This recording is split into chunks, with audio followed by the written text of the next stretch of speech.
বন্ধুরা শোনো এক গোপন রহস্যের কথা। ঈদের সবচেয়ে আলোচিত সিনেমা হচ্ছে তাণ্ডব। আর এই সিনেমা ঘিরে এখন সবচেয়ে বড় প্রশ্ন হচ্ছে, ক্যামিওটা আসলে দিচ্ছে কে? রায়হান রাফি একটাও হিন্ট দিলেন না। প্রেস মিটে এক সাংবাদিক প্রশ্ন ছুড়ে দিলেন, এই চমকটা কি, কে থাকছেন ক্যামিওতে? উত্তরে রাফি শুধু হেসে বললেন, ক্যামিও মানেই তো চমক। আগেই যদি জানিয়ে দেই তাহলে আর চমক রইল কোথায়? কি চালাক উত্তর, তাই না দর্শক? কিন্তু এটাই শেষ নয়। তিনি আবার বলে দিলেন, যাদেরকে আপনারা ভাবছেন তারা নাও থাকতে পারেন। মানে ব্যাপারটা এখন একেবারে থ্রিলারে পরিণত হয়েছে। কেউ বলছে ক্যামিও দেবেন আফরান নিশু, আবার কেউ বা বলছেন শাকিব খানের নিজেরই ডাবল রোল আসার গন্ধ। রাহি ভাই তো কিছুতেই বলছেন না, উনি চাচ্ছেন দর্শক হলে গিয়ে চমকটা নিজের চোখে দেখুক। তাই বন্ধুরা এখন আমরা শুধু অনুমানই করতে পারি।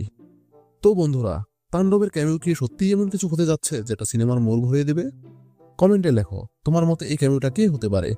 আর এমন এক্সক্লুসিভ সব আপডেট পেতে চোখ রাখো তোমাদের প্রিয় সিনেফোবিয়া বাংলাতে।